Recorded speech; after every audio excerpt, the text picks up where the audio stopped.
And we're live. Can we get some sound checks here?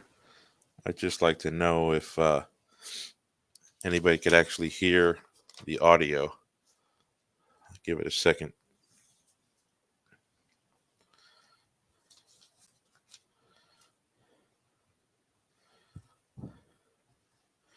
Testing.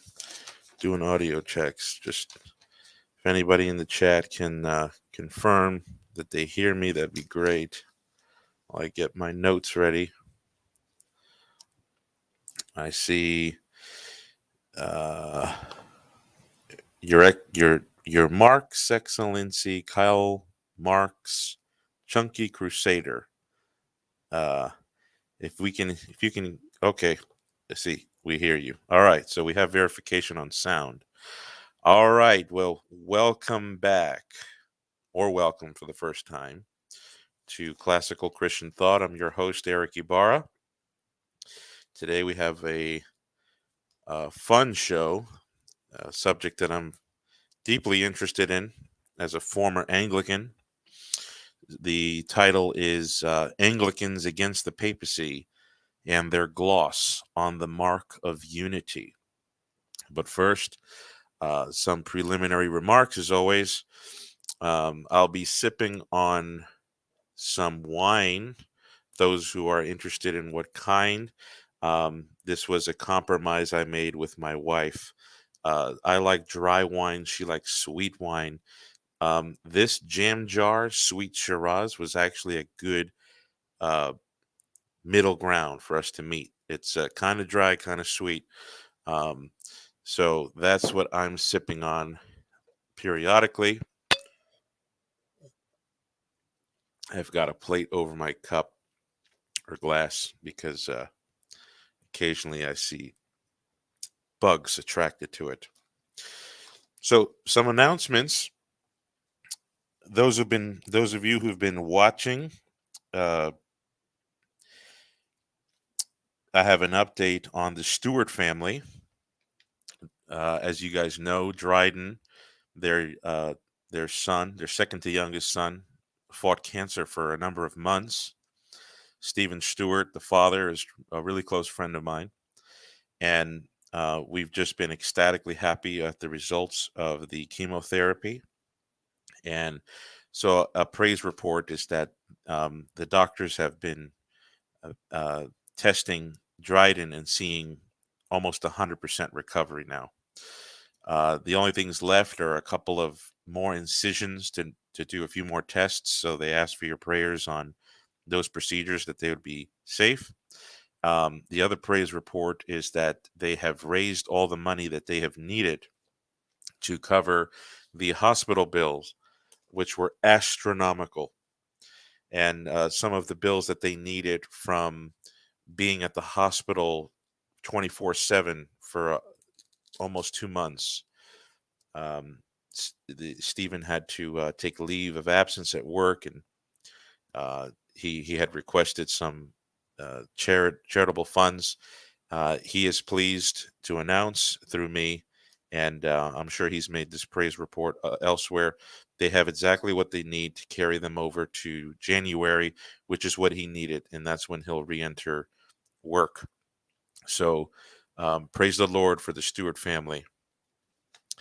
The second announcement I have is my I don't even know if I've done a show on my own book on the papacy, on a show on the book itself.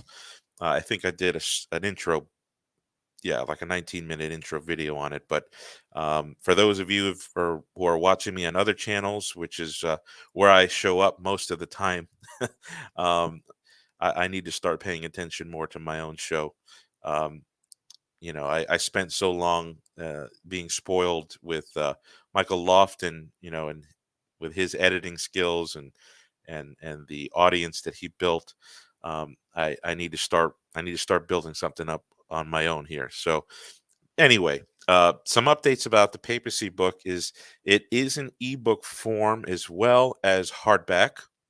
So if you go to the St. Paul Center for Biblical Theology, you will see in the browse section Eric Ibarra. You'll see this book come up. You'll see both an ebook version and a hardback version.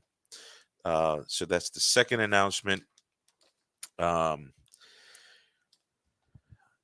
We have a comment here. Enslaved by Truth says, rainy December night here in Chicago. Well, I miss it up there in the Midwest. I lived in a little town called Stoughton in Wisconsin, which is just a little bit southeast of Madison, the capital. And I did a lot of work in Chicago. So I miss I miss being up there in the Midwest. So rainy day in Chicago actually sounds pretty cool to me. All right, next announcement. Look for a developing course on the Trinity and the controversy of the Filioque. I'm going to be making some classes for that. Just going over the basics of the Trinity, the biblical and patristic and philosophical foundations, as well as how it relates to the Filioque controversy between Catholics and Orthodox. And the last announcement I have is look heads up on William Albright and Father Christian Capps, their own book on the papacy. Just hit it. It just was published, so you can find it on Amazon in paperback, hardback, and I think Kindle as well. I'm actually waiting for a hard copy in the mail, so I'm eager to read that. All right, the next thing before we get started is if you could help me out here by liking the video, subscribing to my channel if you haven't already, and share with family and friends. I've also added a super chat function for those who are eager to have their questions answered, and I appreciate the support. All right, so this show is Anglicans against the papacy and their gloss on the mark of unity. And if you look at the thumbnail for the show, I actually have a picture, profile picture of two men who lived in the 19th century and they passed in the 20th century. Two figures who were vociferous in writing against the doctrine of the papacy in history, and their names are Edward Denney, Reverend Edward Denney, and the other is Father Frederick William Puller. And their books against the papacy, I'll show you one big fat one here. This is called the Primitive Saints in the See of Rome. You'll see the name Puller there at the bottom. F.W. Puller is what he is called in his publications. So this is a book that was written to refute the papacy. It was actually a battle royale, really, with a Catholic priest, Father Luke Rivington, who was writing his own series of books. It was actually one book, and I think it was called something very similar, The Early Christians in the See of Rome, or The Primitive Saints in the See of Peter, I think is what Rivington wrote. And so they went back and forth with similar titles, and they made several revisions. When one would write one edition, the other would respond, and then the other would say, "Oh, I got to go back and add some refutations to this new thing," and so they would edit it. And so you'll see several editions of these of Puller's book and Luke Rivington's book. But we're not here to talk about Rivington. We're here to talk about Frederick Puller, who was he was an Anglican. He was part of the Society of St. John the Evangelist, part of the Cowley Brothers, for those who are familiar with some of those Anglo-Catholic efforts to make orders in the Anglican Church. And yeah, so Puller was an Anglican fellow. And the other one is probably more popular, Edward Denney. I have here, these are reprinted books of his basically his magnum opus against the papacy. It's called Papalism, a treatise on the claims of the papacy as set forth in the encyclical Satis Cognitum. I just I have 1 and 2 written up there to differentiate. So Edward Denney is is is being read quite a bit nowadays due to a lot of Eastern Orthodox recommending his material as good resources to refute the papacy in the first millennium. Edward Denney himself was um, he had a strong pen, and he argues very, very well. But I do want to cover some interesting features, or you could say observations, that one will come across from reading Denney and Puller, who, when I was an Anglican, I shared many of their skepticism um, against the papacy, and and often enough, when I was reading history, I was reading the data, I was I was seeing the same things they were, and I just didn't think that the papal claims had enough output and acceptance to really pass for what was claimed at the First Vatican Council. But today, this becomes of interest because you have Anglicans who still read this, but what you're seeing now is Eastern Orthodox Christians also sort of reading um, Denney and sometimes Puller, and as a resource, not that they believe and agree with Anglicans on everything, but as a way to argue against the papal claims from the historical data. But I wanted to read a few sections here because there seems to be a dilemma that rises to the surface when you read these works. Keep in mind, these were high church Anglicans. They were very big on the side of trying to reclaim the patristic heritage of the church as it was embodied in the Church of England. And they were adherents to the 4 marks of the church. The church is one, holy, Catholic, and apostolic. Um, but they rejected the papacy, and it seems as though today Orthodox read these works and come to agree with what they're saying, not just about not just the anti-papacy arguments, but also what was the position of the early church on ecclesiology and primacy. So these books are not just negations, they're also positions, positing claims about what the early church did believe, about the divine constitution of the church's government, for example. So I want to read a few sections here, beginning with Denney, um, answering the question of, all right, well, um, Reverend Edward Denney, you argue against the papacy, and he does it. He offers some very good arguments. It's massive. If you don't read this book in a lifetime, you could use it as reference. Um, but Denney, he argues against the papacy, but he also puts a position in place of what he thinks the early Christian tradition was on the divine constitution of the government of the church. So let me read something to you here of what he believes was the ancient tradition, and possibly what contemporary Orthodox readers might be gleaning from what he writes. Just flip the page here to the sections I'm looking for. Okay, here we go. So on page 16, most editions are basically the same.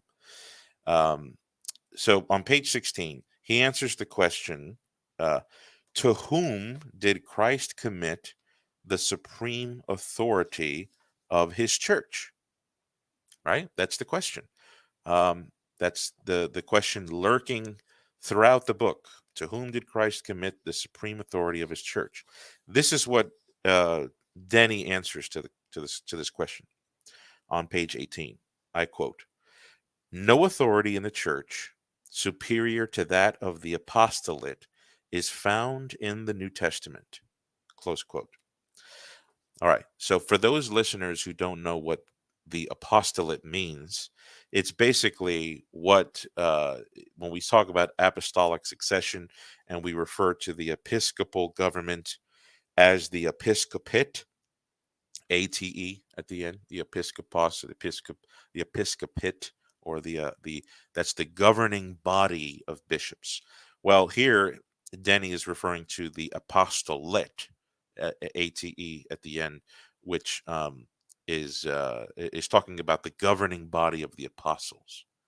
So when Denney says no authority in the church superior to that of the apostolate is found in the New Testament, what he means is that the apostolic government, that body of governors that we call the apostles, that is the supreme authority in the church. Now, so far, a Catholic and an Anglican can agree on the words, but let's listen to what he says further, so we can understand what exactly he means.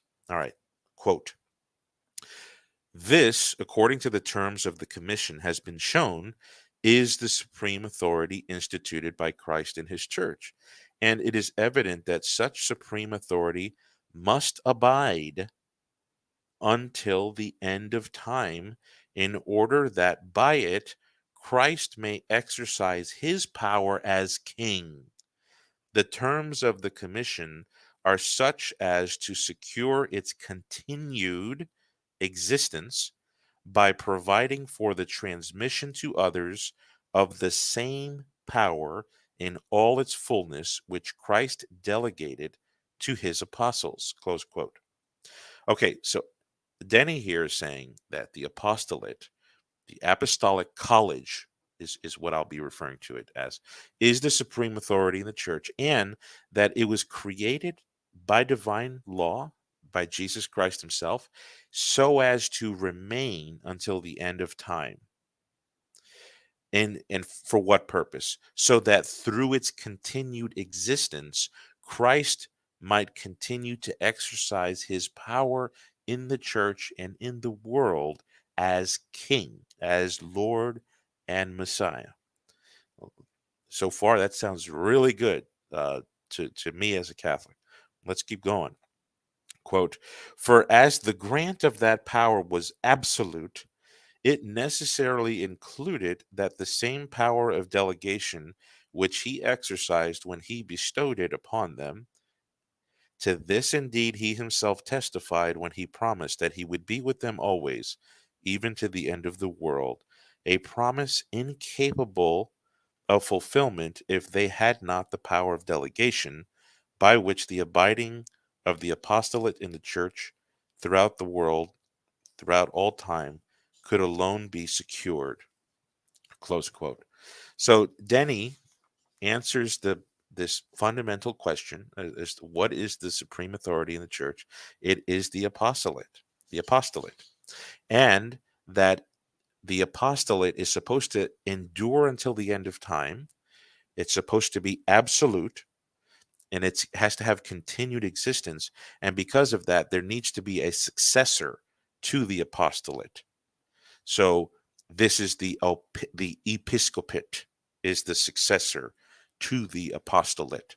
So the governing body of apostles um, is succeeded by the governing body of the bishops. Okay, so far a Catholic is not going to take issue with that, but what we're going to find as we keep reading in Denney is that he believes that the apostles were all equal, and that there was no head and members dynamism, or there was no differentiation between a head of the apostles versus the members of the head that surround that central head, with any kind of jurisdictional differentiations. Okay, it's just Peter and the 11, they're all equal. I'm going to continue reading here in Denney because he says some really good things about apostolic succession. He says here in page 20, quote, "There is no difference between the power of the apostolate and that of the episcopate in the governing of the church. It is the same in extent and authority," close quote. So Denney, being Anglican, believes in apostolic succession. He believes that the power given by Christ to the apostles in the apostolic college is equal in power and authority and extent of authority to the episcopal college. All right. Furthermore, um, because Denney believed in apostolic succession and that the episcopal college, succeeds the apostolic college in its power and in its authority, um, Denney believes that the being united to the episcopate is indispensable for salvation.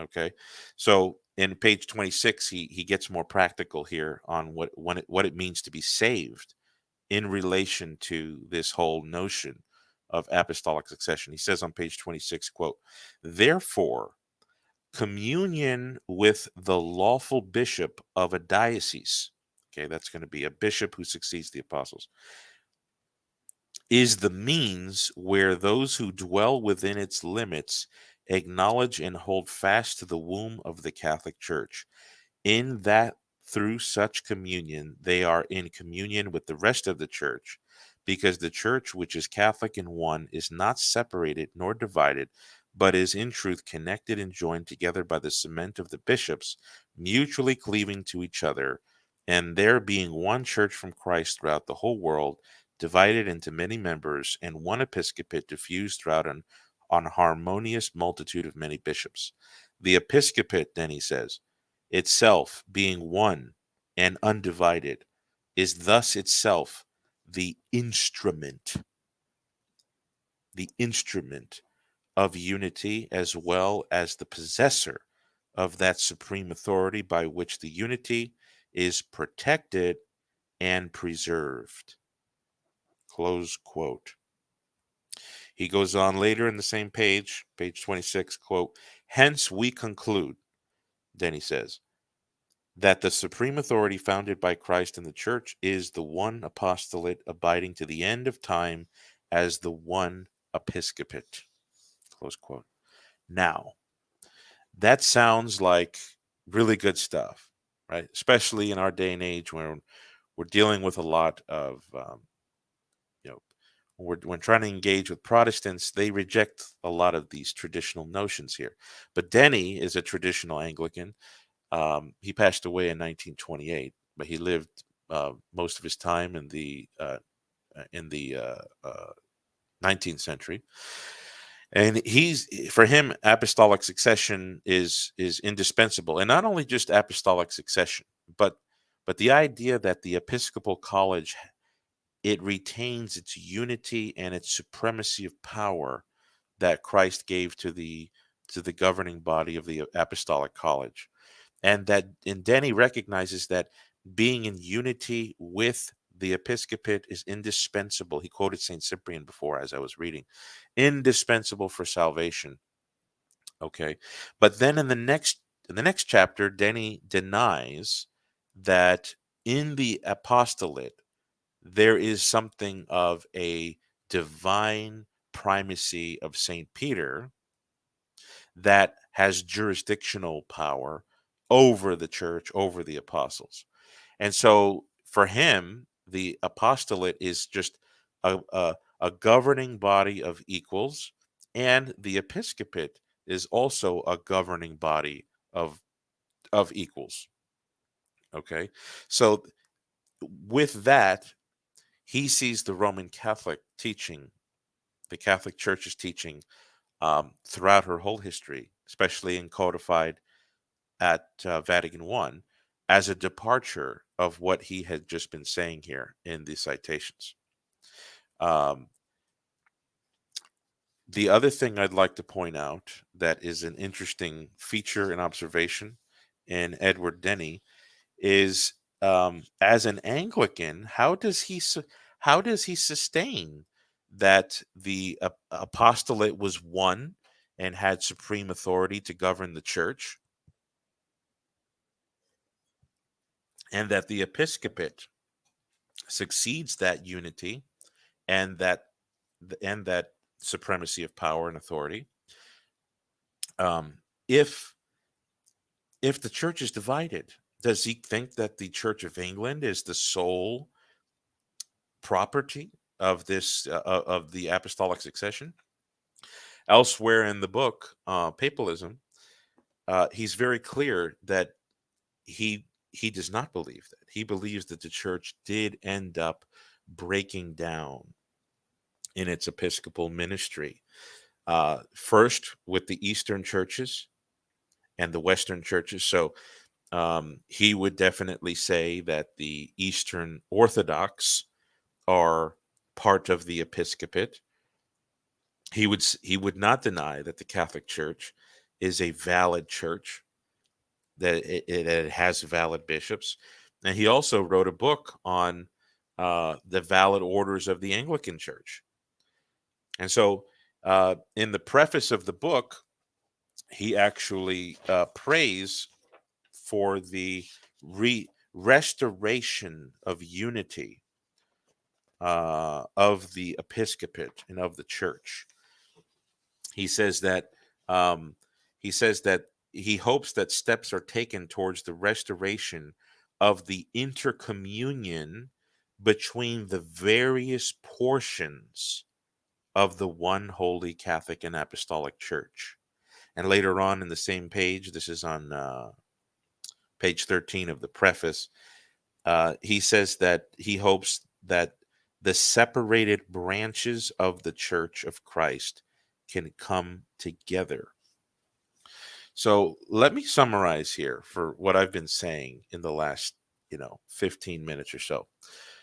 Edward Denney, fierce writer against the papacy, uh, himself holds very strongly to the traditional and historic doctrine of apostolic succession, but not just apostolic succession in the abstract.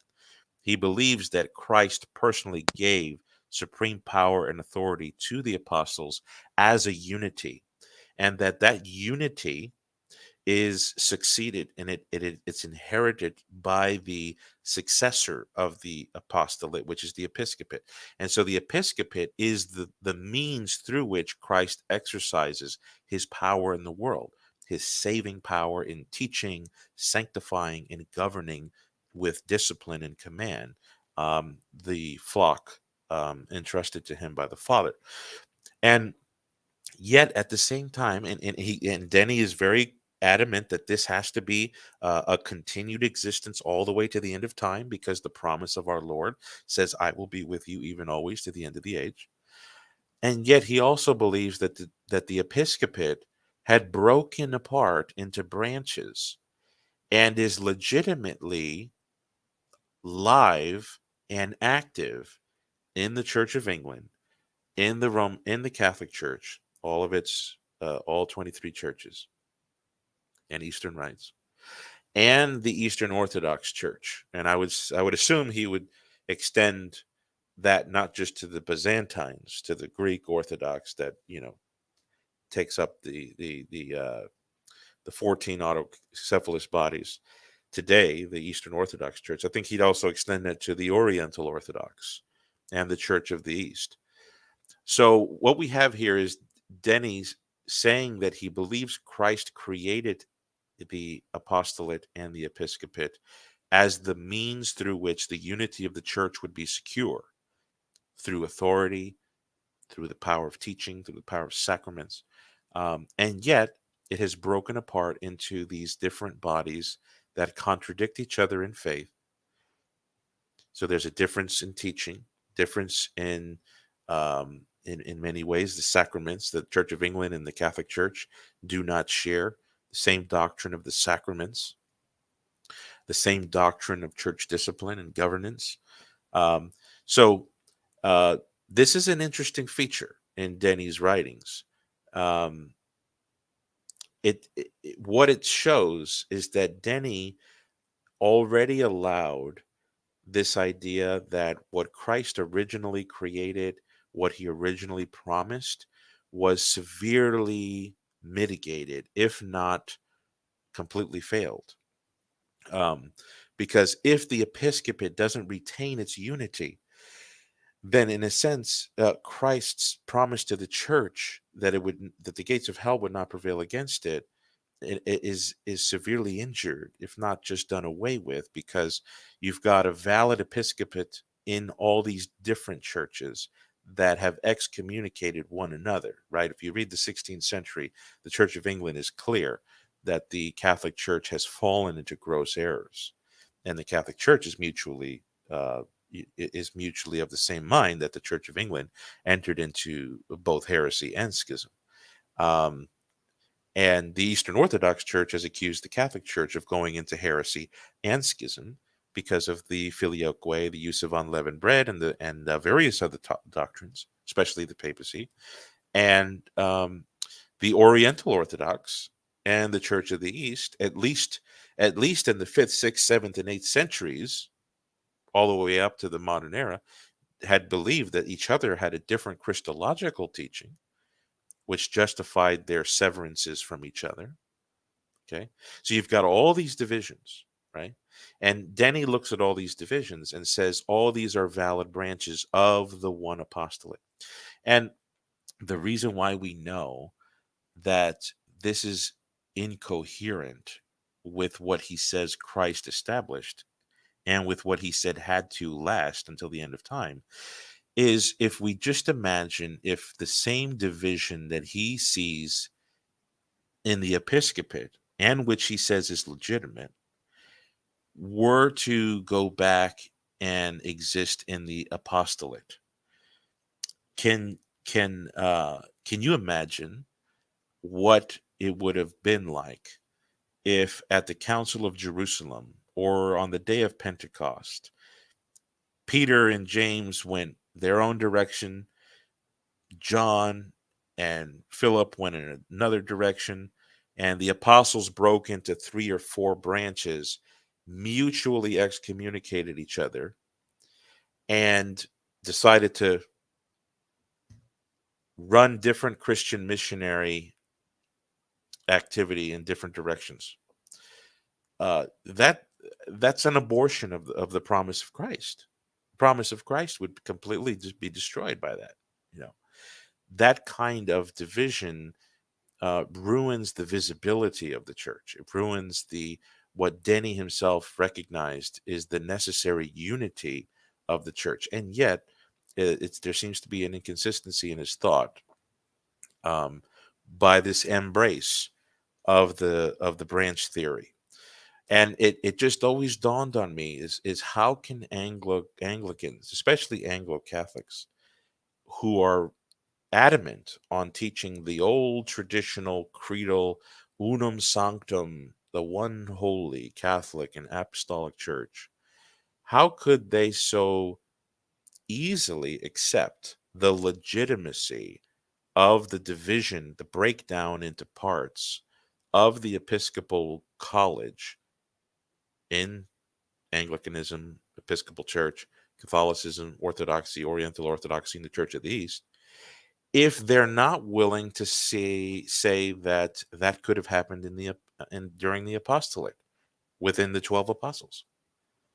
Um, could we just wince at the apostles being breaking down into unity and going into separate directions? Um, I don't think so. I think that would have been a very clear sign that the mission that Jesus Christ started was soon headed towards failure. So that's something to consider from Edward Denney's books. And what's interesting is that um, what he what he sees as the restoration of unity as a traditional Anglican is if all these bishops in the Anglican Church and the Catholic Church and the Orthodox Church would just get together and finally agree on the historic essence of what was always held by the fathers, by the apostles. Um, in other words, all of them just need to find out how to harmonize in one faith.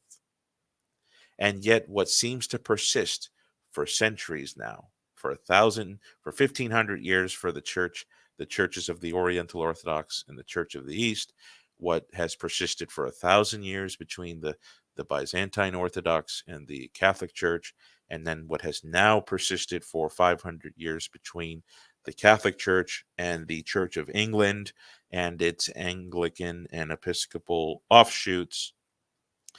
These divisions have just persisted because each side has a fundamental doctrinal content that is just proclaimed to be incompatible with the other. Another thing that Denney teaches in his book, another feature or observation, is he recognizes that in the early fathers, the papal claims are already seen. So, for example, the early popes like Pope Innocent, Pope Victor, Pope Stephen, Pope Zosimus, Pope Boniface, Celestine, and especially Popes Leo the Great and Pope Gelasius in the late 5th century. He sees these men as seizing, usurping power that was not given to them. Okay, so Edward Denney believes that the church needs to be reunified in one episcopate by returning to the tradition of the fathers. And at the same time, he believes that in the early tradition of the church, going back to the 3rd, 4th, 5th centuries, there's already a dogmatic claim by the occupants of the Church of Rome, the Church of Rome's episcopal throne, um, teachings that are heretical in his view, usurpations of authority, usurpations of jurisdiction, claims to succession to Petrine authority. Okay, so what this means is that Edward Denney he's already painting on the canvas a difference in faith in the fathers, in particular the bishops of Rome, and he thinks the East rejected it completely. That's not a rare position. Lots of scholars today believe that the Eastern churches never accepted the papacy.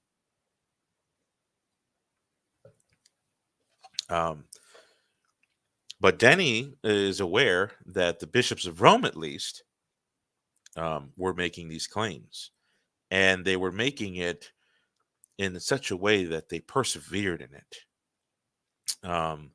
Even in Pope Leo's pontificate, Edward Denney comments quite he insults Leo, which I it's always boggled my mind how an Eastern Orthodox can go through Denney's book and appreciate that, because the Eastern Orthodox, they typically, from the 11th century all the way to the 19th century, they typically recognized that first millennium Rome was a bulwark of orthodoxy.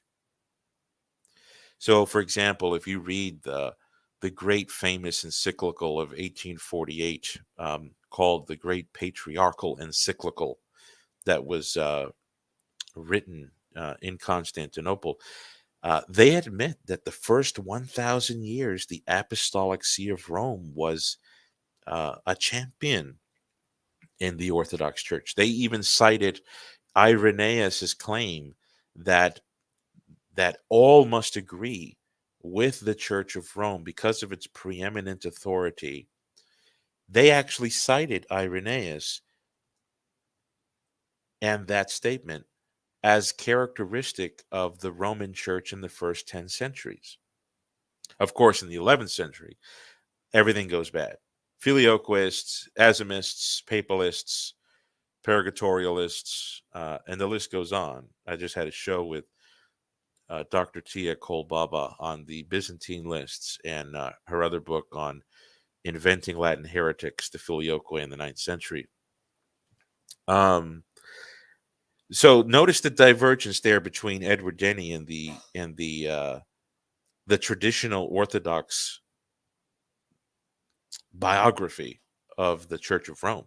Edward Denney sees a lot of usurpations of authority by power-hungry men in Siricius, Leo the Great, Gelasius, Hormisdas, um, Pope Martin I. These are power-hungry men usurping authority. I mean, there's some exceptions. I think on Hormisdas and Martin, for example, he kind of thinks that there was some legitimacy there, even latent with Anglican theories of primacy. But we won't go into all the weeds there. But by and large, he's already saying that in the pontificate of Leo the Great, you already have the poison of the essential that substantial logic that would have led to the First Vatican Council. He's explicit in that. But the Orthodox, they venerate Leo the Great in their Meneon, in their liturgical texts. Uh, they they venerate all these popes, and they venerate the Church of Rome as a bulwark of orthodoxy for the first 1,000 years. So this is one of those features and observations going through Denney that always boggled my mind. And now that I see Orthodox gaining interest into Denney again, um, I say again because you had a lot of Anglicans that went into the Orthodox Church over the last 3 decades that would read Denney, but it's coming into popularity again. Um, how they could read Denney and see his, Denney's arguments against the papacy in the second, third, fourth, fifth centuries are consubstantial with his accusations against the popes of Rome as usurpers, not as Orthodox men, at least ecclesiologically. Um, now, I'm sure that Denney would say, no, they're not excommunicated heretics like Nestorius, but they were certainly crossing the line when it came to papal pretensions, you know. So, um, so yeah, that seems to sum up what I want to say on Edward Denney. I want to go to Frederick Puller now. Frederick Puller, in his book, he's got some other features that I've observed that I'd like to talk about. So in this book, he hits the jugular uh, against the papacy. He does. So does Denney. I mean, they've got some haymakers that I feel the force of. I have felt the force of it years ago. Still feel the force of it today.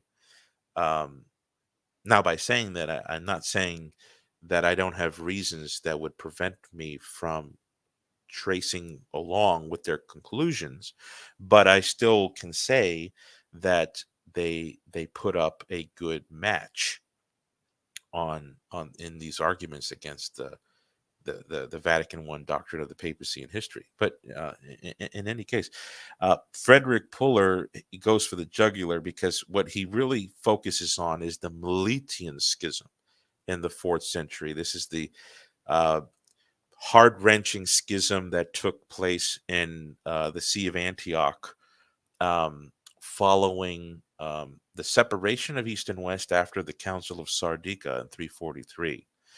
And you had a split in the Church of Antioch between Arians, semi-Arians, and then those who were Nicene versus those who were purported to be Nicene. You had like 4 bodies, then 3, and then there was 3 claimants to the episcopate that gets reported even by Jerome, for example, who was traveling in the East in Syria at the time. And the Melitian Schism gets painted as this story of how a patriarch of Antioch heard these thundering excommunications from Rome and just sort of stiff-necked and full of his own sense of autonomy, maintained his chair. And not only did he do that, he convened an ecumenical council in 381 at the Church of Constantinople, and had an ecumenical council without communion with the Pope, and he lived and died outside of communion with the Pope. I have a whole chapter in my book on the papacy on the Melitian schism. Let's see, it's quite, I want to say it's like 25 pages. Let's see here. Yeah, it's about 25 pages. Um, and so you could see how I detail the history. But Puller sees in this a refutation of the doctrine that you have to be in communion with the heir of St. Peter, meaning the Roman pontiff, for salvation. Because St. Basil is a venerated saint, and so is St. Melitius. And both of them were willing to see this divergence between Rome and Antioch. I'll leave readers to go investigate the grounds for this argument. But Puller spends a lot of time on that. And then he spends a lot of time on the formula of Hormisdas, the 6th century schism that we call the Acacian schism, that lasted from 484 all the way to 519-ish. And in that scenario, he thinks that, Pope Hormisdas drew up a document that was clearly crossing the lines on the papal claims, claiming papal inerrancy, papal supremacy, and all these things. And that the East saw it and just basically did not accept it, created their own libelli, turned in different libelli that was, subtracting from the papal claims. And so they sort of got into communion with Rome, sort of like through the back door, or through a different way, on their own terms, in other words. And also that there are saints that died outside of communion with Rome in the East, in Jerusalem, Antioch, and even in Alexandria, and even in Constantinople, who are saints, accepted as saints in the Catholic Church, but who died outside of communion during this Acacian crisis. Spends a lot of time on that. Okay, so it supposedly goes against the doctrine of the papacy, which says you have to be in communion with the Pope to be saved. I also talk about the Acacian schism and the formula for Hormisdas in my book. For more information on how I would approach the history and the data, you could go read that. But in the middle of the book, Puller finally steps back. He sort of, he sort of takes a break. He wipes the sweat off of his forehead. He had been working hard, proving all these points from the weeds of 4th century East-West relations all the way to the 6th century. And he takes a break in the middle of the book to talk about what his views are on ecclesiology, the unity of the church, and all these things, right? And it's remarkable, the positions he comes to. The first thing that he's very clear about is that the visible unity of the church is non-essential. Non-essential. The unity of the episcopate, if you recall what I was reading from Edward Denney, he called it essential. And yet at the same time, he held to views that were not consistent with that when it came to looking at the contemporary horizon, with the branch theory.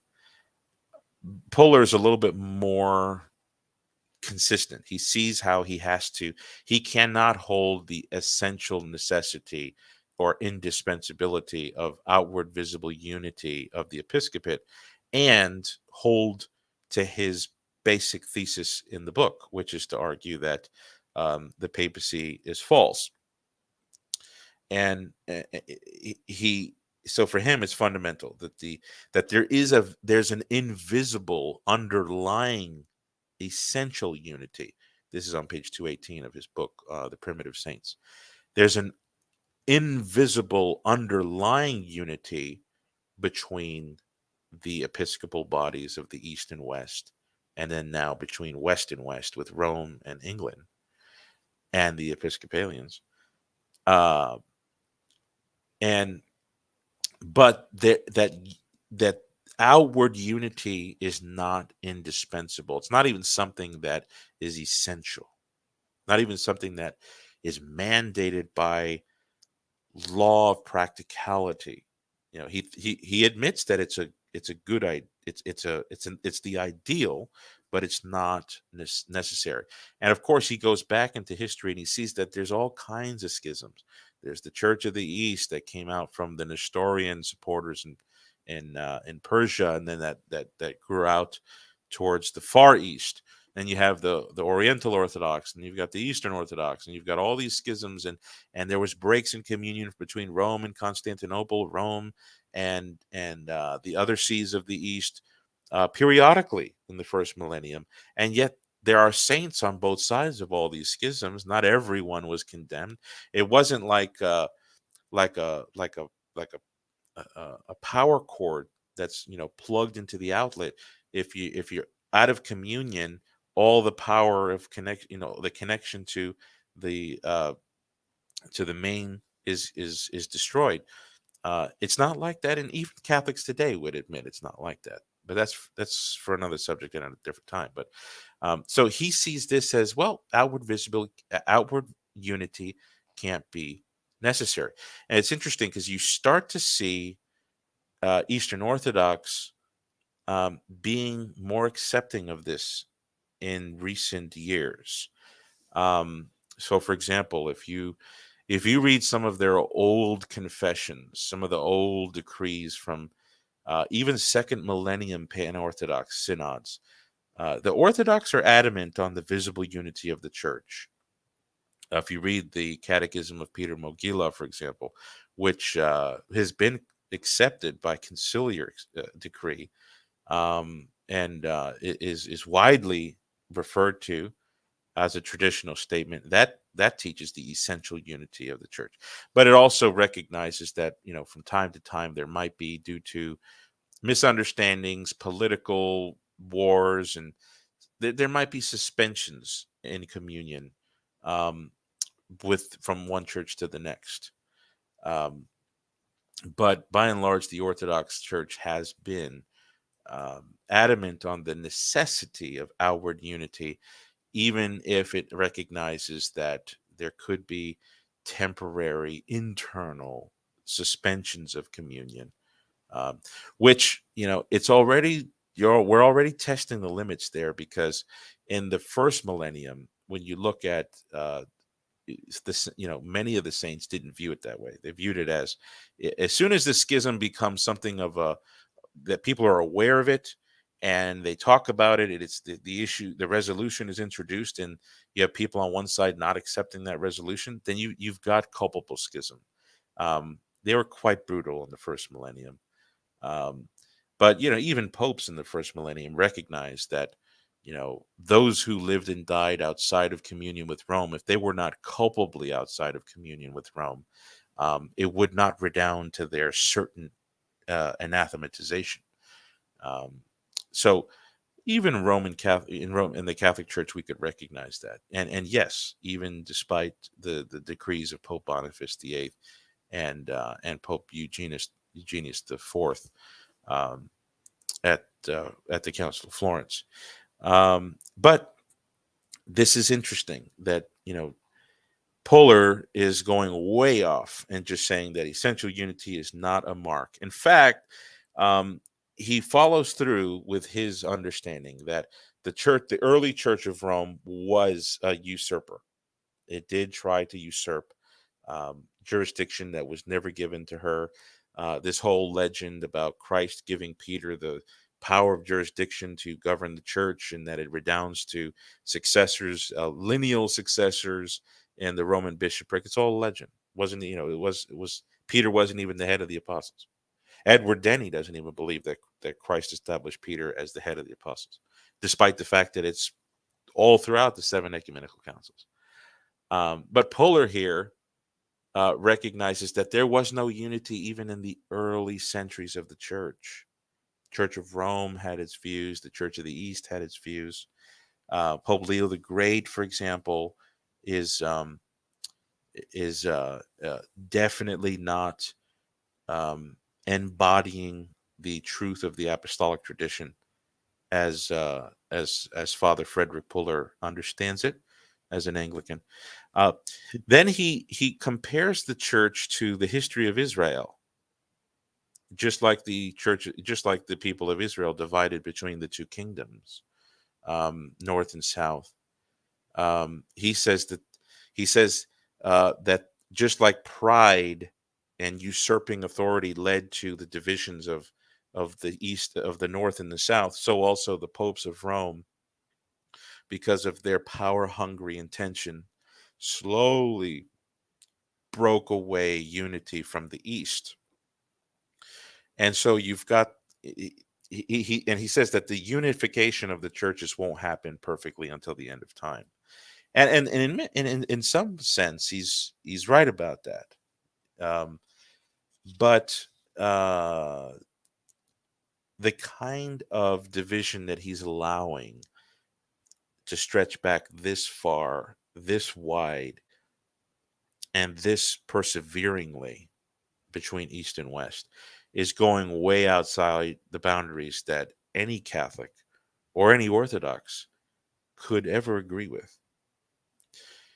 So it also makes me wonder what an Orthodox reading through Puller's book is thinking, because if Puller's arguments against the papacy are, like with Edward Denney, consubstantial with his accusations that the Church of Rome was not embodying the apostolic tradition, how can the Orthodox who accept the Church of Rome as by and large Orthodox throughout the first 10 centuries be gaining, um,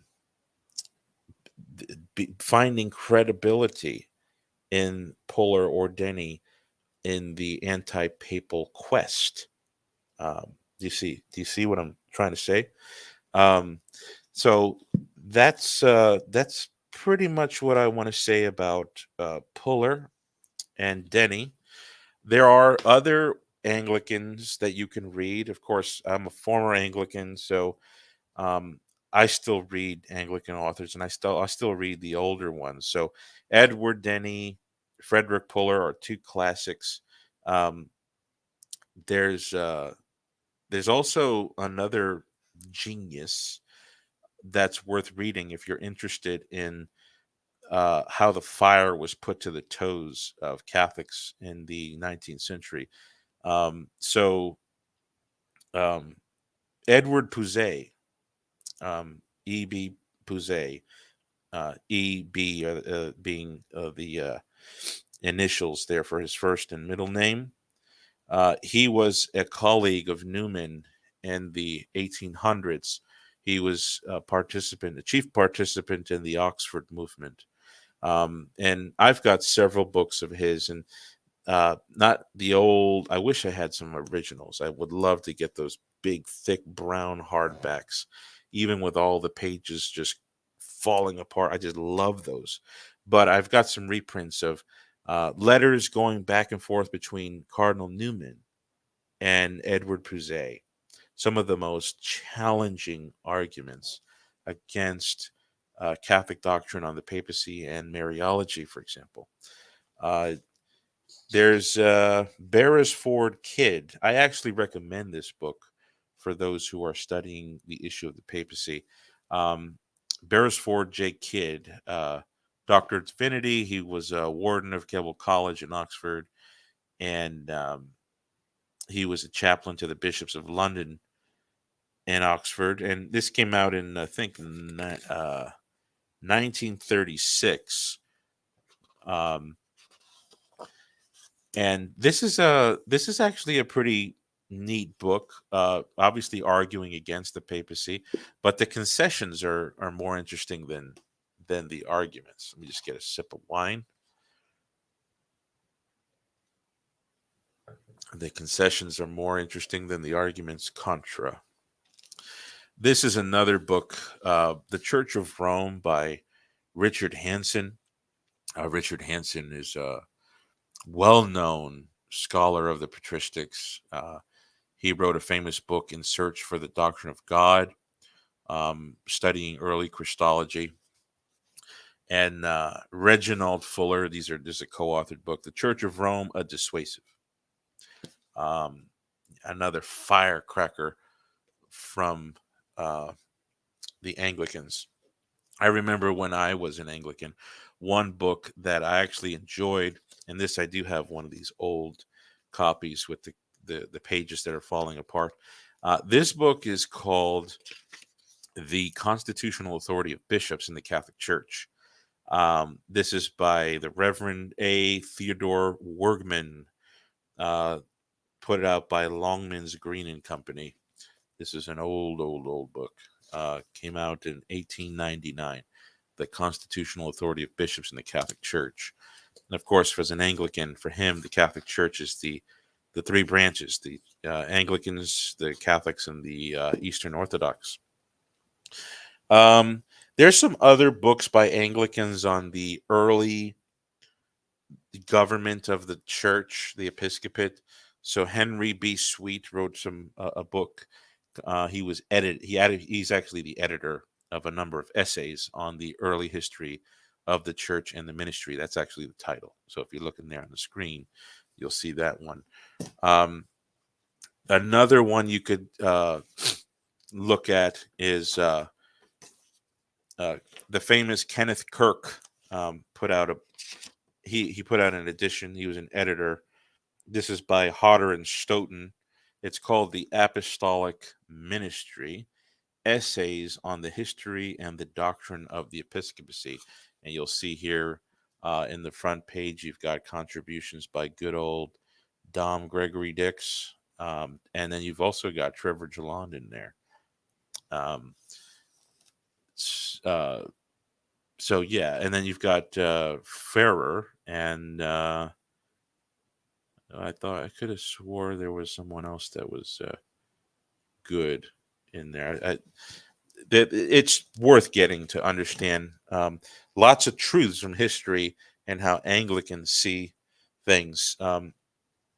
So I want to move on to speak more about the Orthodox now, the Eastern Orthodox. As I was saying, a lot of Orthodox readers are looking at Denney and Puller, and they're reading these things, and they're getting a lot of these arguments against the primacy of Rome. How Rome was was either rejected, or the popes themselves recognized that the churches were autonomous, or were at least autocephalous, and that they had barriers, and they couldn't just immediately and get involved in internal affairs outside the church, et cetera, et cetera. But it's interesting how, like I said, how Denney understands that the episcopate is the successor of the apostolate, and that it's essential for the church to stay one. And yet he recognizes that that's just not been successful. It really calls into question the promises of Christ that he himself said is supposed to preserve that continued exercise of power by Christ himself in the salvation of the world as the Lord and Savior. And Orthodox, so obviously Orthodox are going to take caution to branch theories. I'm not saying that the Orthodox who read Denney and Puller or Pouzet or others that I mentioned are somehow they're going to have to adopt their whole ecclesiological theories, But what's interesting to me is that how does a branch theory get excluded? I spoke about how history has shown that episcopal rivalries can last for we're going on 1,500 years with the Church of the East, Oriental Orthodox, 1,000 years with the Byzantine churches, 500 years with the Church of England. We're talking about long-lasting divisions within the so-called one episcopate, which is the possessor of supreme power. You guys got to listen to what I'm saying here. Edward Denney is saying that, he said it right from the beginning as I started reading, right at the very first 5 minutes of this show. He said the supreme power was given to the apostolate and therefore the episcopate. And yet the episcopate right now is a contradictory fragmentation of different governing bodies. How does a fragmentation of differing governing bodies in the Anglican scheme exercise supreme power? It just doesn't make sense, right? Well, the Orthodox also agree that the episcopate is the possessor of supreme power in doctrine and discipline and in the governance of the church. In many ways, the power to feed, teach, and sanctify the church.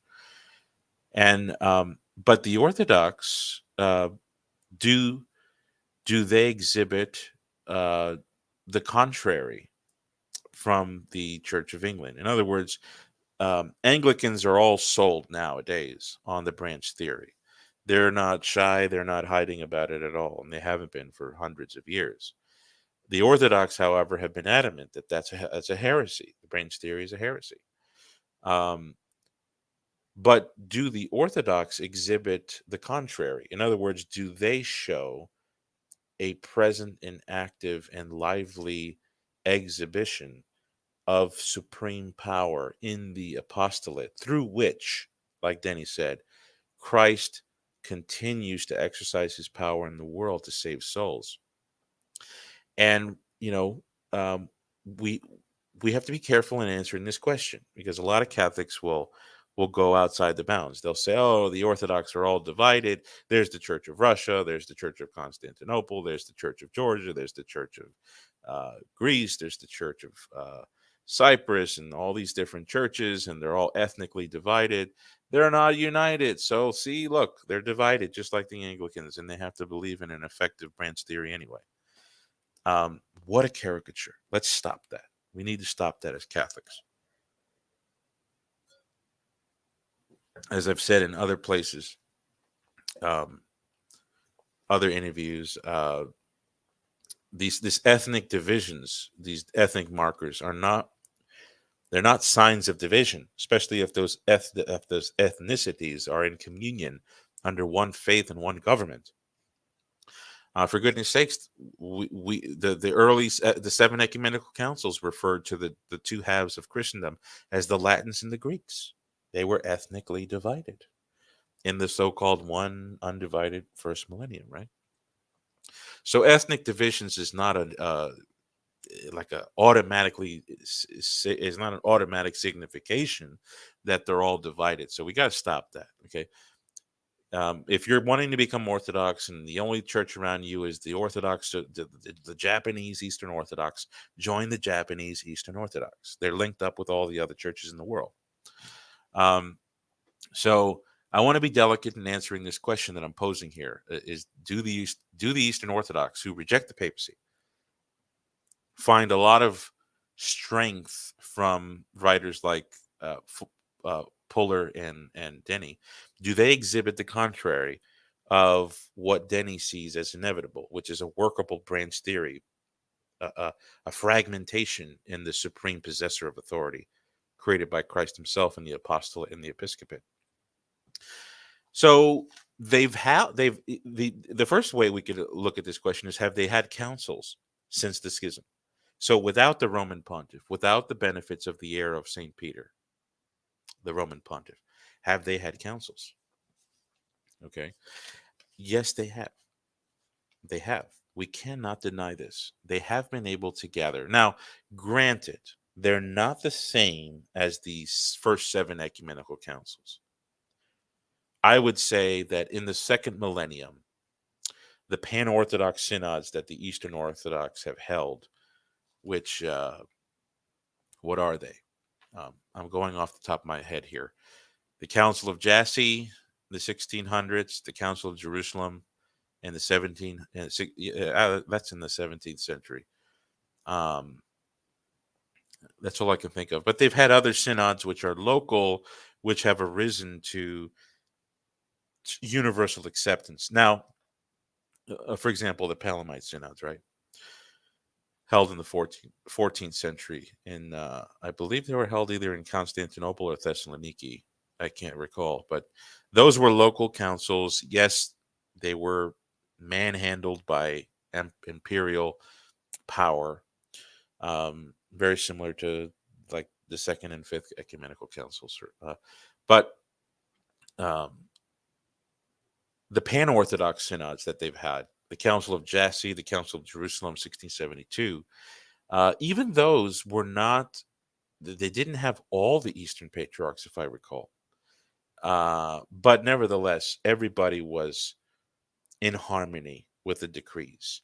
So the other patriarchs accepted the Council of Jerusalem, 1672. It even made it into the symbolic books, and it was accepted by the Patriarch of Moscow uh, when the Patriarchate was resuscitated.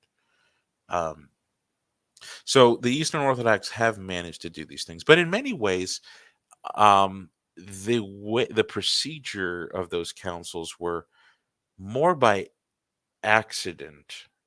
And when I say accident, I'm not speaking in strict philosophical terms, because everything would be accidental, even in the way that Rome convenes councils. But it seems as though, just like, you've had Baptists have congregational synods, you've had Presbyterians who have had synods, you've had um, Anglicans who have had synods and conferences and things like this.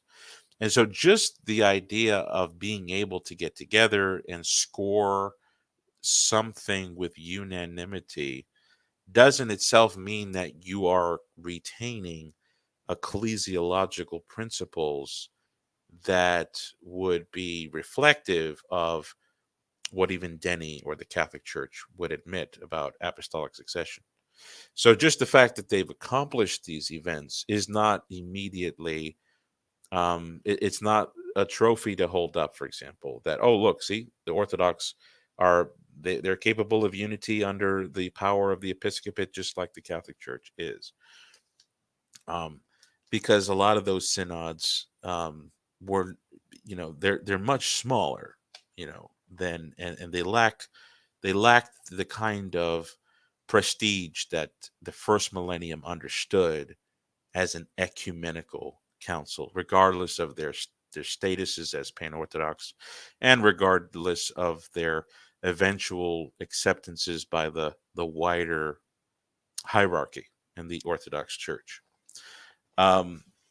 Which I want to quote an Orthodox scholar on this issue about can the Orthodox assemble an ecumenical council? This is a statement I found very interesting. It was made by Father Nicholas Afanasiev. I often get his name wrong, but he contributed an article in the famous volume edited by Father John Meyendorff called The Primacy of Peter. He wrote a volume on, I believe, the spirit and the primacy of St. Peter in that volume. But I'm quoting from that article, that essay. Okay. So here's what Father Nicholas Afanasiev, who's a Russian Orthodox scholar, this is what he says about what we're talking about. Quote, "Thus in the West, councils continued to exist even after the separation of the churches, because the primacy of the Bishop of Rome was firmly established there. In the East, there were no more ecumenical councils. All attempts to convoke a pan-Orthodox council in our own age have not succeeded, and it is rather unlikely that such a council could ever be convoked. This is due to the absence of a primacy capable of commanding recognition by all the Orthodox churches. There is no pan-Orthodox head of the church in Orthodoxy. Consequently, any convocation of a council is a practical impossibility." Close quote. This is in Primacy of Peter, the most recent edition by St. Vlad's, page 102. Now, I just listed a bunch of councils that seem to be of universal acceptation in Orthodoxy. So how could Father Nicholas be talking about the impossibility of having an ecumenical council by the Eastern Orthodox since the Seventh Council, the Seventh Ecumenical Council? So he seems to be going a little bit above the edges there, but it's still true. And it's definitely true that those pan-Orthodox synods were not really matching the grand, the grand character of the ecumenical councils that were held in the first millennium, nor do they match the grand character of the ecumenical councils held by the Latin Church in the second millennium, for example. Um,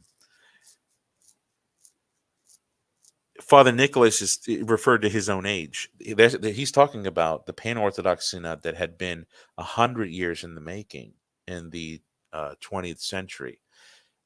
This eventually materialized in what is the Council of Crete that was held in 2016. Of course, as those of you who know the history, that was set up to be uh, a beautiful event. It was, the all the hierarchs were in agreement on convening it and opening it and eventually scheduling it and all that.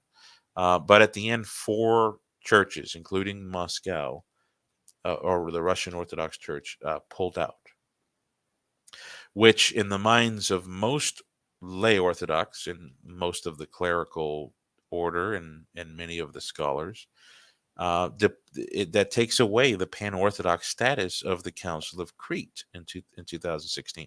And this was 100 years in the making. There had been, desires and calls and urgent uh, admonitions to have this pan-Orthodox synod to address various issues in the Orthodox Church. And finally, in 2016, when they tried to assemble, they could not. This is not something that's lamentable by me as a Catholic. This is even lamentable by the greats, like the late Bishop Timothy Ware, Metropolitan Callistos Ware.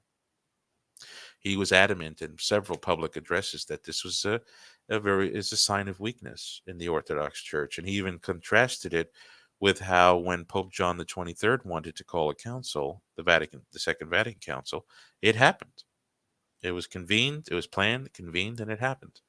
And so there's certainly some truth to what Father Nicholas Avanasiov is saying. Okay, even if we can't go all the way with it. Let me cite something from um, Father Joseph Ratzinger. This is Pope Benedict XVI when he was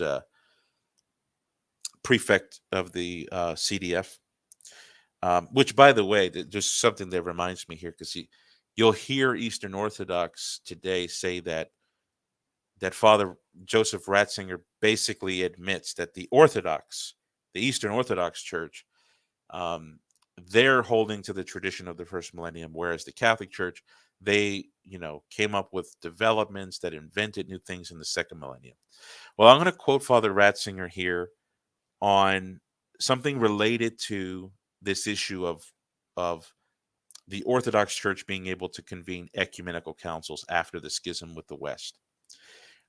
So here's what Father Ratzinger says. I quote, "What is assumed here is that the council, the harmony of all the local churches, is at the same time the only form of expression of the universal church qua universal church, its only constitutional organ. I have already pointed out in the preceding contribution on the Anglican Catholic dialogue that one cannot see how under such conditions a universal council could ever come into being at all. The difficulties which the Eastern Church is facing on the road to a pan-Orthodox synod," he wrote this in the 90s, mind you, "provide a quite concrete verification of this problem. In fact," listen to this, "in fact, the Church of the Fathers never saw itself as a pure combination of particular churches with equal rights." Close quote. This is from the St. Paul Publications. It's entitled "Church Ecumenism and Politics: New Essays in Ecclesiology." Ratzinger. That's page 93. So what Ratzinger's saying there is that the early fathers never held to the idea of the only constitutional organ of universality being the consent of all the particular churches that have equal rights. Um, in the before and after of that text, he says a binding jurisdictional primacy is necessary, even for ecumenical expressions of the faith, such as an ecumenical council. So, Ratzinger wrote that in the 90s when he knew that the pan-Orthodox synod that had been in the making for, by then, 90 years or 80 years, he himself saw that this was just, he couldn't figure out how such a council could ever really expect to come into materialization if the criterion for such a council was the harmony of each member. Um, that's that never was achieved even in the first millennium. So with that kind of criterion, even Father Joseph Ratzinger, along with Russian Orthodox theologian Father Nicholas Afanasiev, as well as the Lamentations of the late Timothy Ware, you've got significant voices here that are recognizing something that's lacking in the Orthodox Church's ability to exhibit what Denney called that one power given to the apostolate to govern to be a vicar of the power of Christ the King in a unified fashion.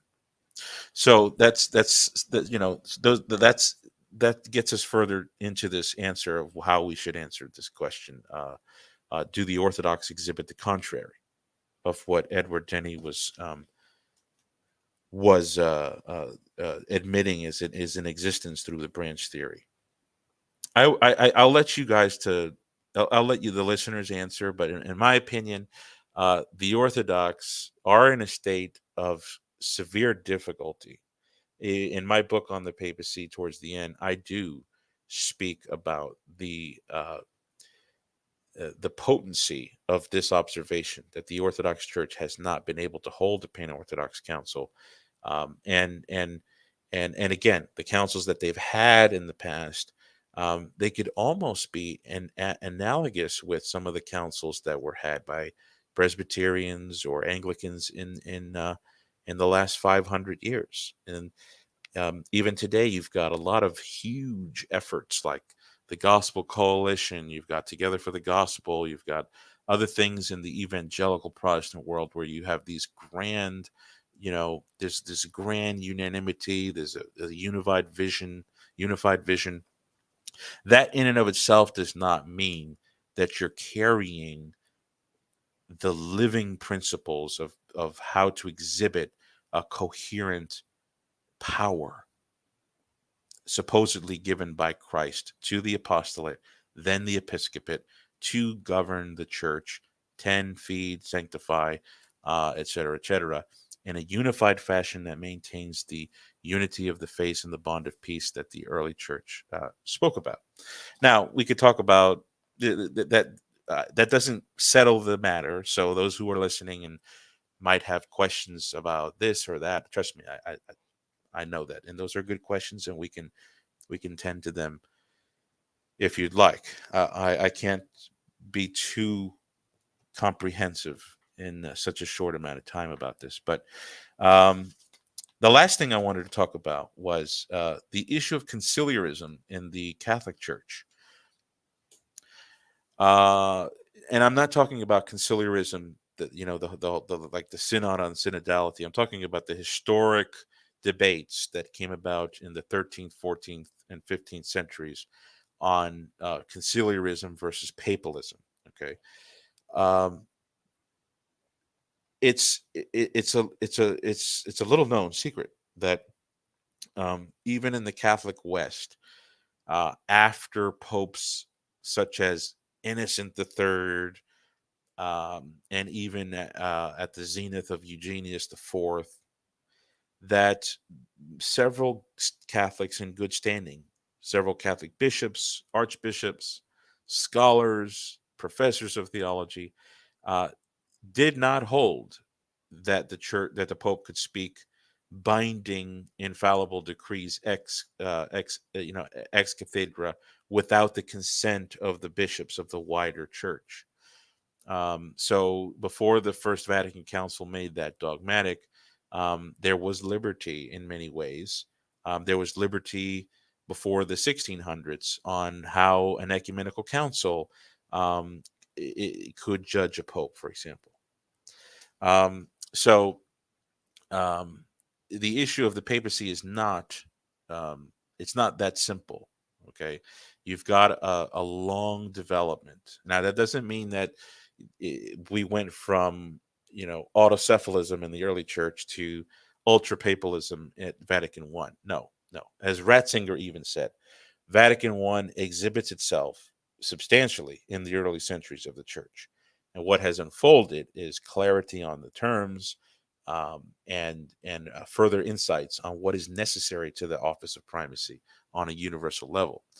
But conciliarism is something that people should study. I really recommend that Catholics today should study the debates between Catholics and Catholics. I'm not talking about the debates between Orthodox and Catholics, or Protestants and Orthodox and Protestants and Catholics. I'm talking about the debates that took place between Catholics and Catholics in the 1300s and the 1400s. Okay. Now, if you want, I recommend 4 books for those who are interested in the history on this. Francis Oakley, he has a book, The Western Church in the Later Middle Ages. Okay. This is, I'll be honest, I've corresponded with Francis before. He's getting old. He needs prayers. But in his writing, he does lean left, which is not a surprise, right? For many Catholic historians, they seem to be going in that direction more and more, especially those who are putting out the most impressive works. There's something to be said about that. So yeah, this is a good book. If you're not familiar with history, don't jump into this. Read Warren Carroll, read um, Stephen Weidenkampf, read some of the mainline Catholic histories before diving into this. But if you are a mature reader, I recommend this. If you want to dive into the conciliarist debates, here's another one by Francis Oakley. It's called Council Over Pope. Oh, there you go. Oakley, Council Over Pope. And again, some glaring statements in the book that don't seem to be consistent with Vatican I. But if you want to understand the history of the conciliarist debate, I think it's essential reading. Another book that you could read to become more familiar, which is much more up to date by Oakley, is The Conciliarist Tradition. This is put out by Oxford. I disagree with a lot in this book, but the historiography is great. Bibliography is great. For those mature readers, I recommend that. Don't recommend you to agree with everything in it, but to learn and glean what the historical tensions were. I can recommend that. Here's a boring book. This is put out by Cambridge. It's called Universities, Academics, and the Great Schism by Swanson.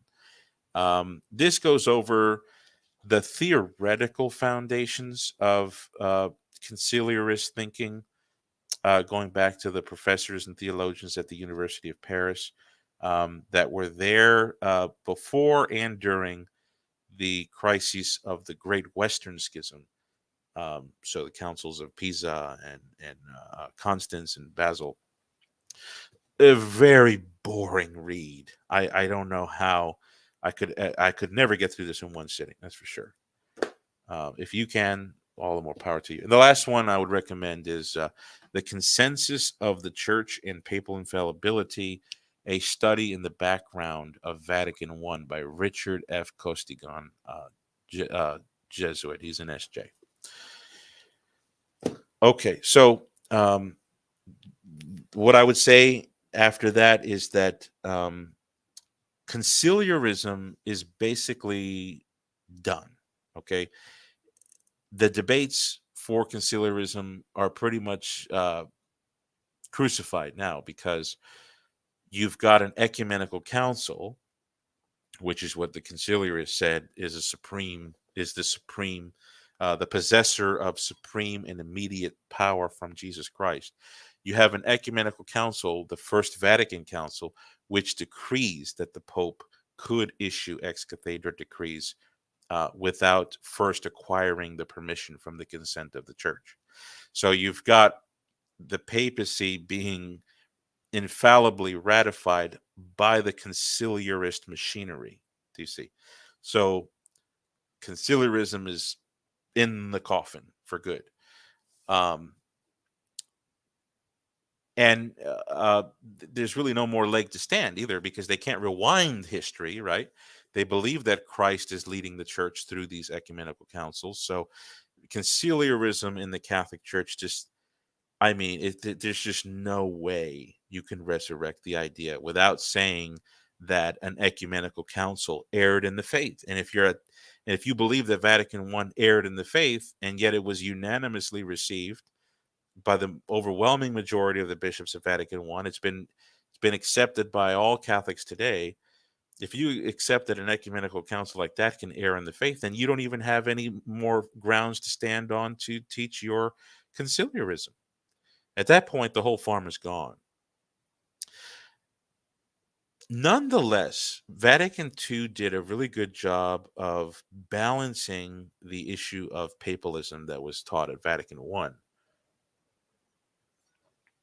And that was because it elaborated further on the rights and the object of supreme power being the Episcopal College, which has head members.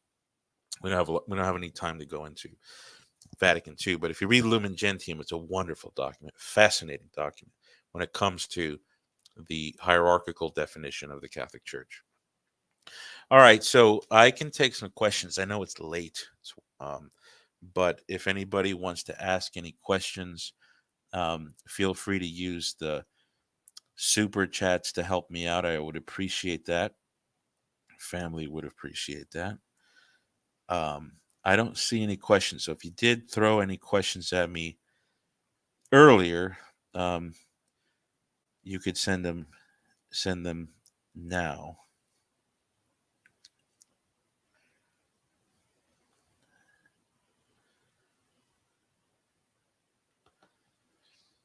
Even Orthodox admit they can't have ecumenical council, strictly speaking, since the schism. Some would say that. I don't see a lot saying that anymore.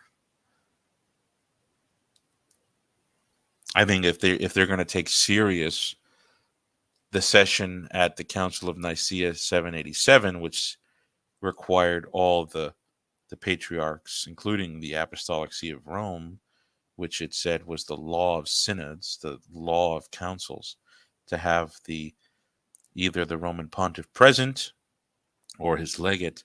If they're going to take that very seriously, then perhaps they think that you can't have an ecumenical council without the participation of Rome. Enslaved by Truth, thank you so much, brother. This is very, very kind of you. Benedictus Intellectus says, classical Christian thought.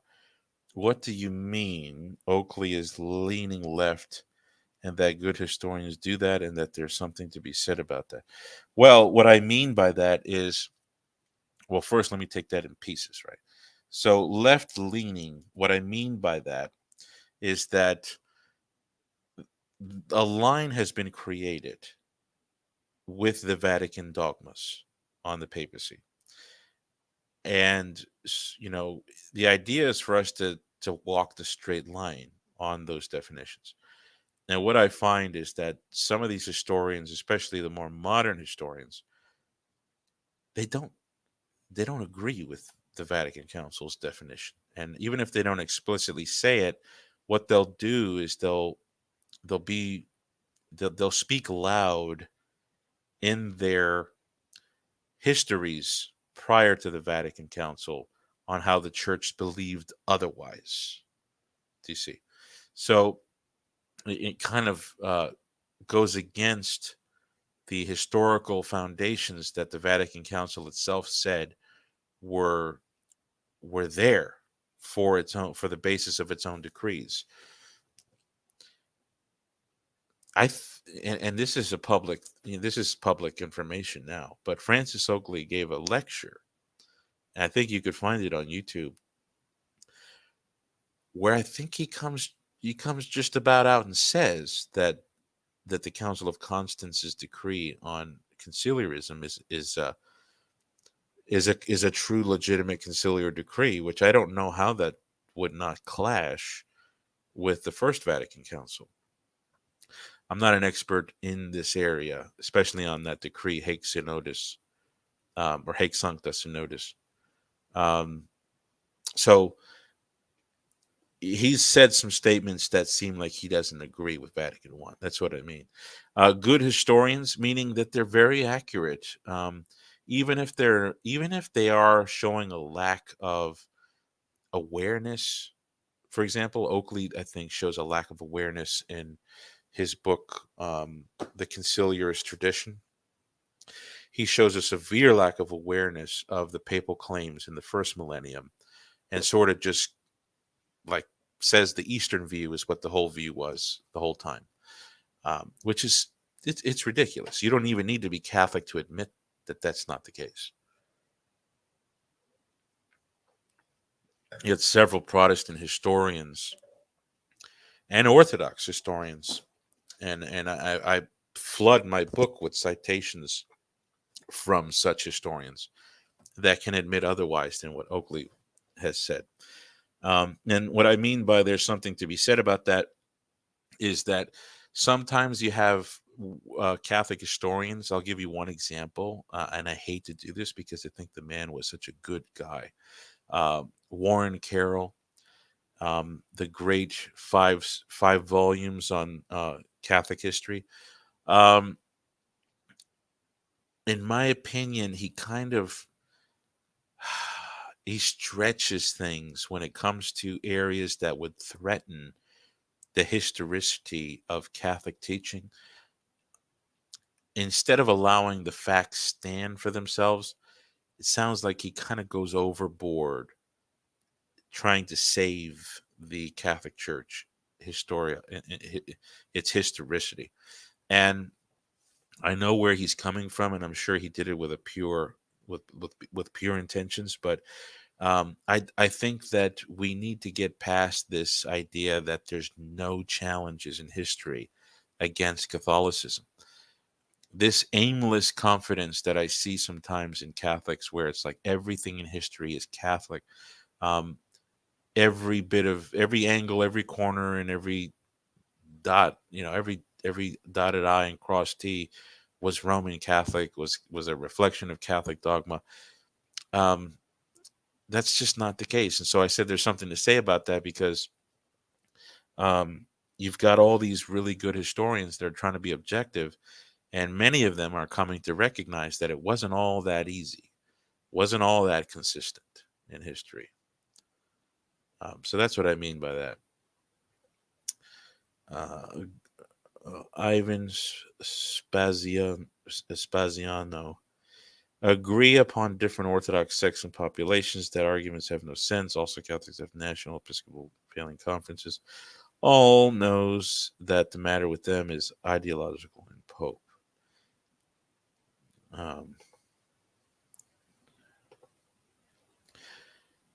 One more question for now. What advice would you give to laymen trying to cultivate a productive lay intellectual scholarly life? Oh boy. So I would have to run to my library for 2 books on this issue. Let me see if I can find it on Amazon. It's a great book. Actually, Stephen Stewart gave it to me. And yes, okay. I'll share my screen here so I could show you the book that I would recommend. And of course, you might be saying, oh, I asked for practical advice, not a book. Just hang on. All right. Settings. No, not settings. I need to share. Present. Share screen. Window. Here we go. This book here. It's got a foreword by a well-known Jesuit scholar, Father James Shaw, the late Father James Shaw. Mary Ryan translates this. This is a Dominican, an old Dominican, A.G. Sertilandius. I'm not sure how to pronounce it, but this is probably a really good place to start with reading. I'd recommend that. But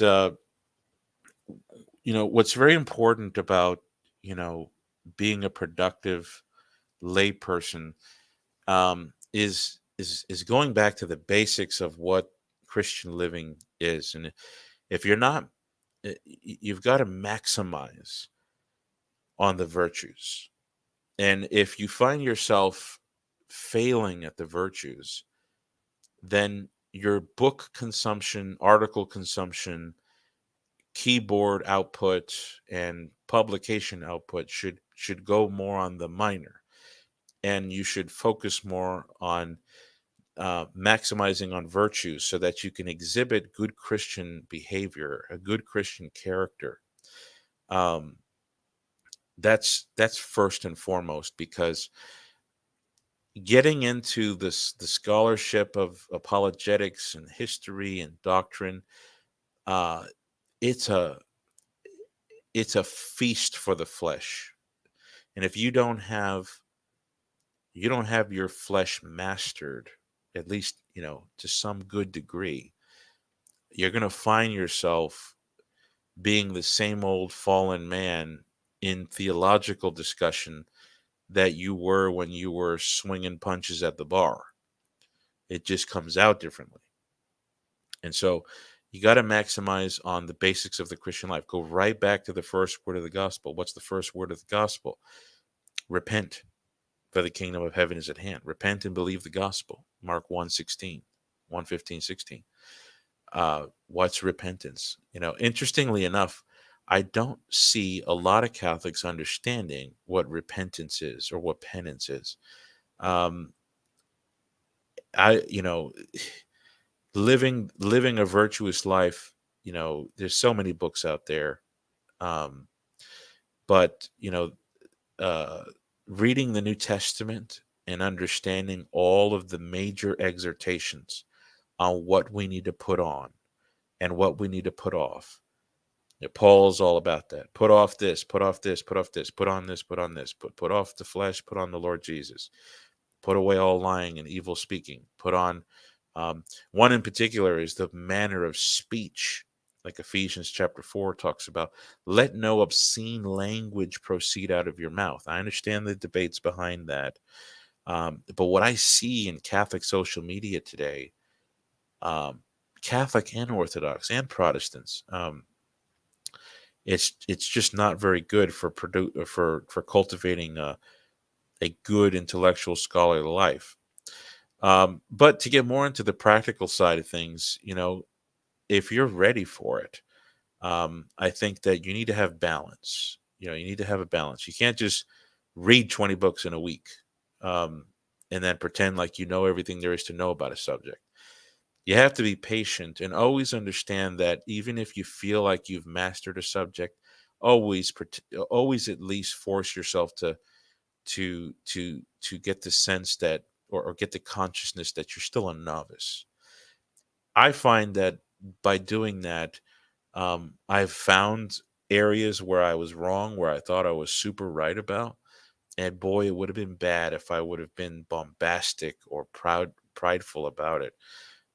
So maintain that humility even when you excel in a subject. What else?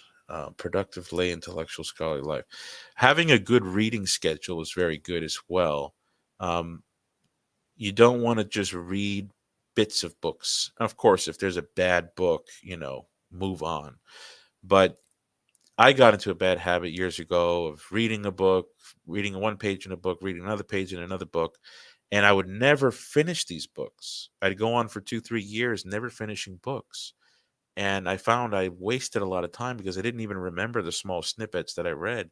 So I think it's important that if you've got a substantial book, to read it from cover to cover and take notes. This is one of the things I do.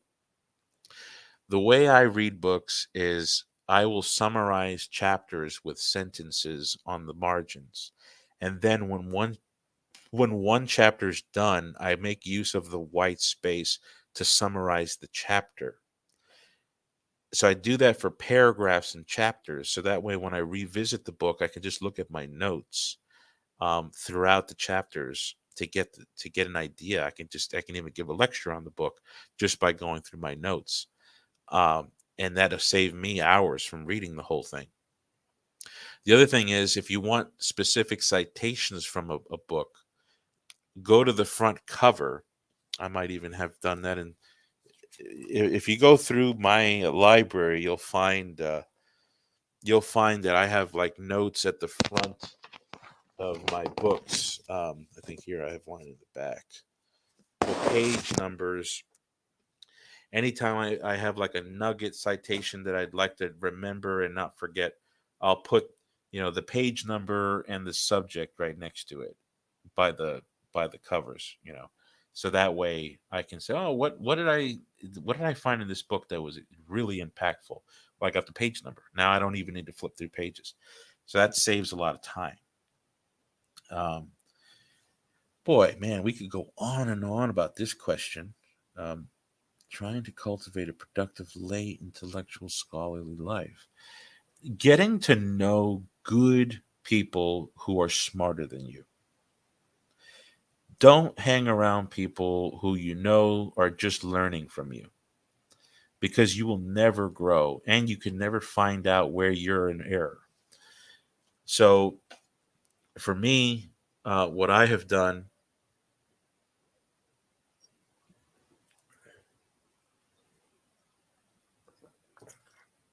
is I've made use of social media to reach out and be in correspondence, whether it's through email, phone, with the best scholars in the world. I've even contacted scholars who don't speak English. They speak Greek. And I make use of translating apps to communicate with some of the world's premier scholars on subjects. I've done that with French. I've done that with Greek. Um, and maintaining a good friendship, asking them how they are, asking them how you could pray for them. If they tell you that they have a particular ailment, remember it. And you start to develop friendships with these scholars and these great minds. That will definitely help. Um, it's gotten to the point now where I have scholars who I've befriended, and they'll send me cards. They'll send me free books. They think of me when they come across another colleague who's addressing a question that I asked them. In other words, you'll be more on their mind if you're a friend of theirs. Cultivate a productive lay intellectual scholarly life. Man, we can go on and on, man. This is just that's all I got for now. I wish I could say more. All right, classical Christian thought. What was the procedure for establishing new churches the first millennium? Well, it was basically the charter given in Titus, where Paul sent Titus out to establish elders in all the cities. So establishing a bishop, an order of presbyter, and deacon. That's the clerical orders. When you have that, you have a church. So the church missions usually came from a mother church. Like Rome in the West was a mother church, a mother missionary church, sending out bishops and presbyters You see this, for example, in the English mission under Pope Gregory the Great, with Saint Augustine of Canterbury, for example. There was different forms and procedures. The pallium of the Roman pontiff was a development, and the exchange of letters and the formation of diptychs and the names of bishops and different things that were practical in the order of the transmission of the unity of the churches. But it's the basic idea is a bishop has to come, preferably with 3 to canonically appoint a bishop, and then you can replenish the orders underneath him, and then you have a church.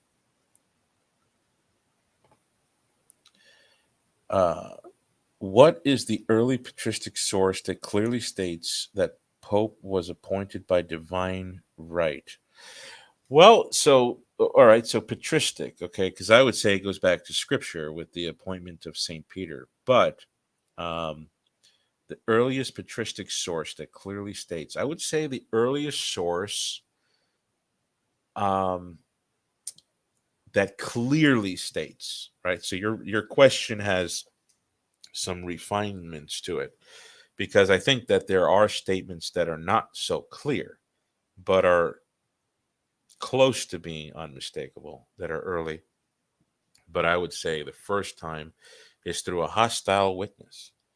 Saint Firmilian of Caesarea, in one of his epistles to Saint Cyprian, he says that Saint Stephen, Pope Stephen, claims to be the inheritor of the succession of Saint Peter by divine right, because he's the rock of the church.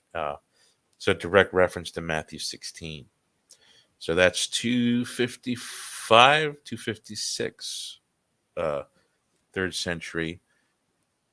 Trying to think of anything before that. There's other things before that that are not as clear. So I'll leave it at that. Let's see. I've never understood at all the difference about purgatory fire between East and West. Discussed in Florence. Please explain in a few words. Thanks a lot. Yeah, so the Orthodox obviously believe in a post-mortem purification due to a lack of penitence, a lack of repentance, lack of good works. They objected to the literal fire, that it was literally a fire that would sizzle the skin, and that the soul or the skin would be touched by this physical fire. They argued that the Greeks never held that. They appealed to one luminary, Saint John Chrysostom, who taught, in 1 Corinthians 3, his interpretation was not even close to the Catholic interpretation. So yeah, the literal nature of the fire is the issue. We could talk about a symbolic purification, so a fire that purifies, but what exactly is the fire? The Greeks had an issue with there being a mandate for that being a literal fire, even though you do have early fathers that do speak about that. To this day, though, the Catholic Church has not made it necessary to believe that the fire is literal. Michael Lofton actually wrote a recent entry for Catholic Answers on this. So if you Google Michael Lofton, Eastern Orthodoxy and Purgatory, he has an interesting article there that you might look at. As far as patristic sources, I think you should get 2 books. Robert Eno has a book on the biblical basis of purgatory. Not Robert Eno, John Salza. That's what I want to say. John Salza, the biblical basis of purgatory. And then the second book I would urge you to get is from Mediatrix Press by St. Robert Bellarmine, called Purgatory. And he goes through the Greek and the Latin fathers on that subject. All right. I get lost in what precisely AC says makes the orders null and void. What is Cranmer's ordinal form went wrong? Explain it to me like I'm 5. Oh, this is, being a former Anglican, This is not, ironically, this is not an area of expertise for me because I also struggle with apostolic cure. What I can say is that the the communal interpretation of propitiatory and sacrificial, based on the Cranmerian revisions, uh, did deny the propitiatory nature of the Eucharistic sacrifice that the Catholic Church always held. The Anglican arguments that say that this is not the case are considerable, but for now, I would just say that what Cranmer held is definitely not Catholic. The book revisions did reflect that intention, to say that the only sacrifice is the sacrifice of praise, not the unbloody sacrifice of a representation of Calvary, but a sacrifice of praise and a memorial of the once for all sacrifice of Calvary that was done once and for all.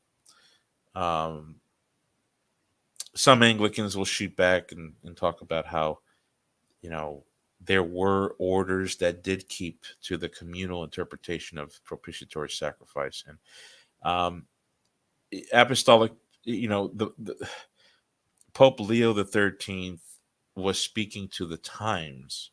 You know, did he speak about what would happen if a valid bishop became Anglican and started ordaining? No. And to what extent that exists today, where you have real apostolic succession in Anglican churches, that's going to depend on a great deal of factors. Suffice it to say, you can't be certain. I wouldn't rest assured that an Anglican bishop is a bishop. Okay, so that's what I'll say for now. Um, the good news is I do plan on really getting involved in this question in the future. So keep following me, and I'll revisit this eventually, to make it, perhaps even write a book on it. We'll see.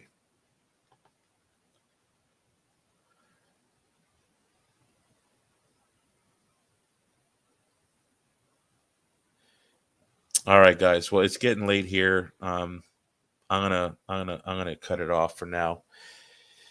Uh, any other recommendations I have? Oh, I wanted to recommend a book on the papacy in the first millennium. Uh, that's not my own. Um, Ed Sichensky, The Papacy and the Orthodox. If you're interested in reading a good history similar to mine, a little shorter, more comprehensive because it goes all the way to the 21st century. Ed Sichensky's book is actually pretty good. If you read it page after page, cover to cover, you will be extremely well educated on the debate. There's no doubt about it. The other thing I'd say is a really good book to have, and I say this because so many make use of New Advent as their go-to source for patristic research. It's really good to have these fuller volumes of the Church Fathers, the pre-Nicene and post-Nicene, pre-Nicene, Nicene, and post-Nicene Fathers. Um, this particular one, the seven ecumenical councils. I really recommend you find this. If you can get it at a used bookstore, Bookfinder, Abe Books, Amazon, get it and read it from cover to cover. It's got plenty of material that you won't find on New Advent section on ecumenical councils. Articles by scholars, Catholic scholars, Protestant scholars, extra appendices, uh, certain parts of the ecumenical councils are extended that you can't see on New Advent. So I recommend getting reading it through. I think it really helps people to see what the ecumenical councils themselves said about the papacy.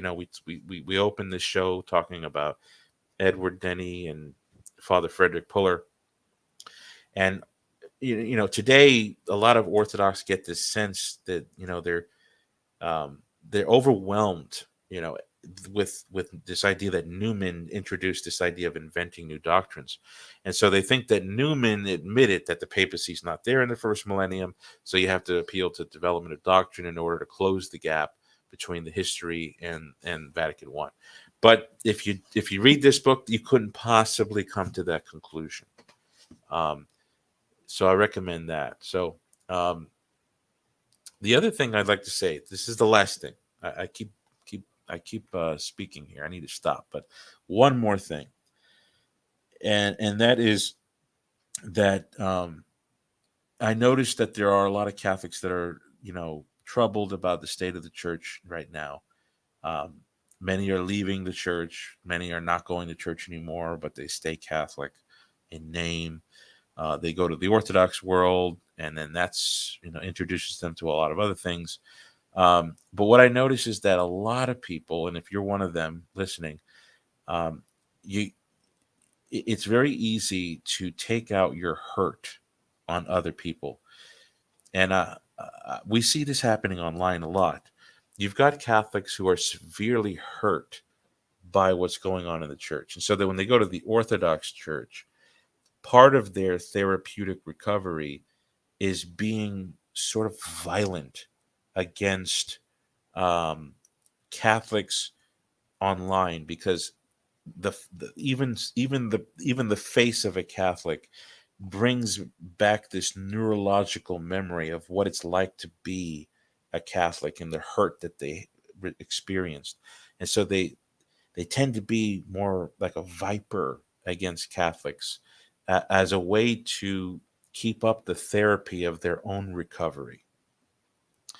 If that's you listening, and if it could exist on either side, the Orthodox becoming Catholic, it's very rare, but Protestants becoming Catholic, and then you want to be rude towards Protestants because they just remind you of the hurt that you experienced.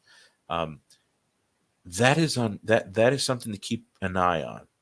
I find that you will make a lot more progress if you just treat each other the way Christ commanded, that we're all made in the image of God. Do unto others as you would have done unto yourself.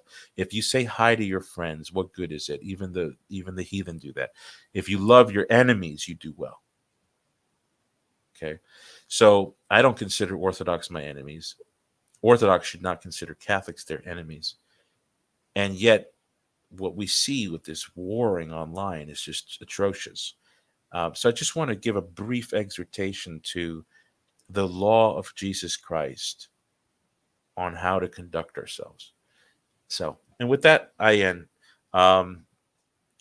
Plan on seeing some shows in the future with top scholars. I just had Tia Kolbaba on the Byzantine list. I plan on having Sean Luke.